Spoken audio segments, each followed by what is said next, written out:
Live from Fargo and serving you on TV, online, and on the go. This is Valley News Live at 6.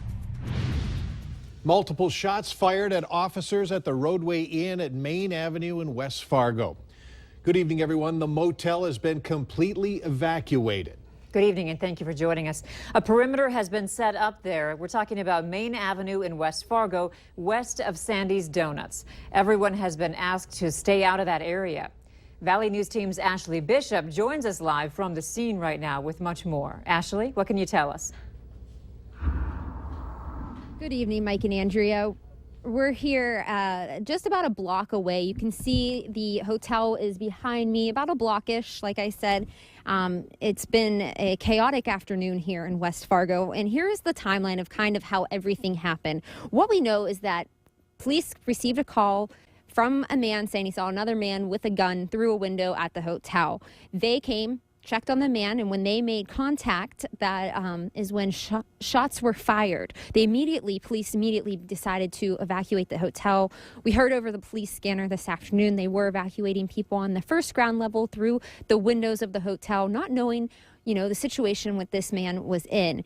As they were evacuating the hotel, the man made a threat to police, saying that he was going to take police down with him, and additional shots were fired. At this time, it is unknown how many shots were fired during this incident, but obviously police are taking this very seriously. SWAT was called in, a perimeter put up on Main Avenue, the Bearcat was brought in, and also the little police robot was brought in. Now, West Fargo Police Chief Mike Wrighton says they are negotiating with this man, and they have been doing that for several hours now.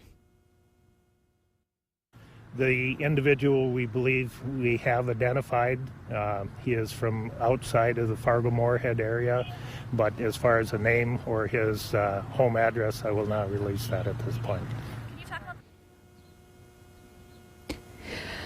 The chief also said that the man is confined to one hotel room. He only has one handgun with him. And from what we're hearing reports of, it is the west side of the hotel that he is in that room. Now, we're here at the scene, shortly away from the scene. And as more things become available, we'll be sure to let you know. Mike and Andrea in West Fargo, Ashley Bishop, Valley News Live.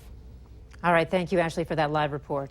This standoff led to the lockdown of certain businesses and extra precautions for at least one nearby school. Valley News Team's Natalie Parsons joins us live on the phone with details. Natalie? Thanks, Mike. I went past Westside Elementary School along 7th Avenue West and saw parents picking up their children. West Fargo Public Schools sent out an email earlier saying if your child usually takes the bus or walks to school, a parent needs to pick them up and that no buses would run until given police clearance. I also went past the Creative Learning Child Care on 8th Street West, and it was on lockdown. Parents could be seen picking up their children from there as well. I spoke with one man who was at M&J Saloon off Main Avenue in West Fargo, who was also on lockdown. They started allowing those with vehicles in front of the building to leave, but if you parked in the back, you would have to have someone come pick you up. In West Fargo, Natalie Parsons, Valley News Live.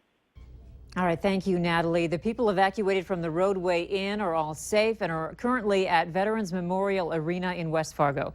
And of course, stick with Valley News Live and valleynewslive.com for updates on this breaking story. In other news tonight, not one, but two Garth Brooks shows are slated for the Fargo Dome in May. The second show was announced this morning. Despite that excitement, there were thousands of frustrated fans after waiting in a virtual line to get their hands on Garth Brooks tickets. They learned they wouldn't get a chance until next week to purchase the tickets. The promoters have shut the process down after such high demand. Valley News Team's Krista Bain joins us to explain what happened. Krista? Mike, fans woke up bright and early to hop online, knowing tens of thousands would be doing the same for a chance to see the country legend at the Fargo Dome on May 7th. Now, I was one of them. I logged on around 9:30 this morning to that virtual line and managed to get in after about 45 minutes.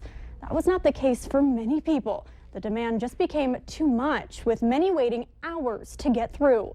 Then the page announced they'd be suspending sales completely. We spoke with Varnell Enterprises, who is in charge of the Garth Brooks ticket sales, and they say rather than keeping people waiting longer, cutting sales for now was the best choice.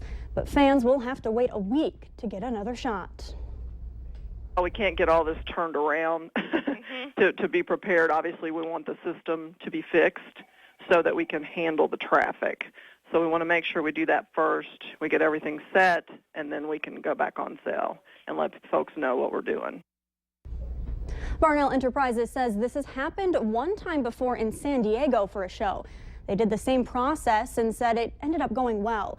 Tickets will go on sale again on Thursday, March 24th at 10 in the morning for both shows on May 6th and May 7th, with a possibility of more shows being added. Mike? All right, thanks, Krista. If you received tickets today, good news, those tickets will be honored. We have more on what fans ran into this morning online coming up on Valley News Live, 10 at 10. Meanwhile, lots of feedback on our Facebook page. Did you try to get Garth Brooks tickets today? What was your experience? And let us know on our Facebook page. By liking our page, you'll also be able to follow the latest news, weather, and breaking news anytime on your feed. The Valley saw more snowflakes today, with tomorrow being the first day of spring. So we're wondering, is more on the way? Let's head over to Hutch Johnson for a first look. Hutch? All right, thank you so much. As we take a look at the radar, we see snow continues to fly along the Highway 200 corridor to the north of the FM area, and Fargo's still seeing a few flakes drifting down. Where we have accumulating snow is out to the west. Oh, a lot of snow falling in the Red Lakes area through Lake of the Woods and Roseau County. Roads aren't too bad today, and actually some peaks at sunshine up there. But as you head west on 94 towards the capital city, conditions deteriorate. With 2 inches reported in the Bismarck area, we have 4 inches in Minot, and that heavier band of snow will stay to our west. Flakes will continue to be a problem tonight for some. Temperatures in the 30s. I'll have details on when we warm up coming up here in just a couple of moments. All right, thanks, Hutch. A growing population, the changing nature of law enforcement, and the need to reach all segments of the community. Reasons that Moorhead police say that they're trying to attract immigrants, refugees, and new Americans to the police force. While Chief David Ebinger says they're just starting to lay the groundwork, the requirements to becoming a Minnesota peace officer mean it's a tall order. Valley News Team's Bradford Eric sat down with the chief to find out why Moorhead police are doing this. In the face of nearly 25%, 1/4 of all people charged with trying to aid terrorists overseas have come from Minnesota. Often targeted are those on the fringe of their communities. Young, disenchanted kids, many of them Muslims, as reported by the FBI. But we have a growing population of new Americans here, and this was an outreach to them. We wanted to profile our Explorer program so that some of the youth in these communities would realize that they can get involved early. The Moorhead Center Mall played host to the New American Job Fair a few weeks ago. There with a booth, the Moorhead Police Department and some fellow Somali American officers from the Twin Cities. And I thought it would really be helpful to us to demonstrate to the community here that law enforcement is a viable choice for them. Chief Ebinger says many immigrants, refugees, and new Americans are fearful of the police because of where they come from. But if this segment of Moorhead's population is growing, why can't they have a dedicated officer like Fargo's cultural liaison? I do not have enough staff to designate one person for that one task. But again, as we become more familiar with the needs of these communities, that's something we're educating all our officers in. While Chief Ebinger says this is still in its very early stages, he says it's critical to maintaining the openness of his department and serving all facets of the community. Bradford Eric, Valley News Live. The officers from the Twin Cities who were invited to the job fair are members of a Minnesota organization called the Somali American Police Association. Tonight, we're showing you just how quickly your information can get ripped off by credit card skimmers. Fargo police are warning the public about criminals using credit card skimmers to steal your information. Take a look at this surveillance video. Police in Florida are looking for these 2 men. Watch the one in white. He's caught quickly placing a credit card skimmer over the machine. Yeah, it's crazy. So what do you think the solution is? More awareness, having registers checked, once an hour, just like bathrooms, because if it's an issue, then, we need to be on top of it. So, and I work in the mall too, so I'm going to make sure that. Oh, you do? Yeah, I work for Best Buy.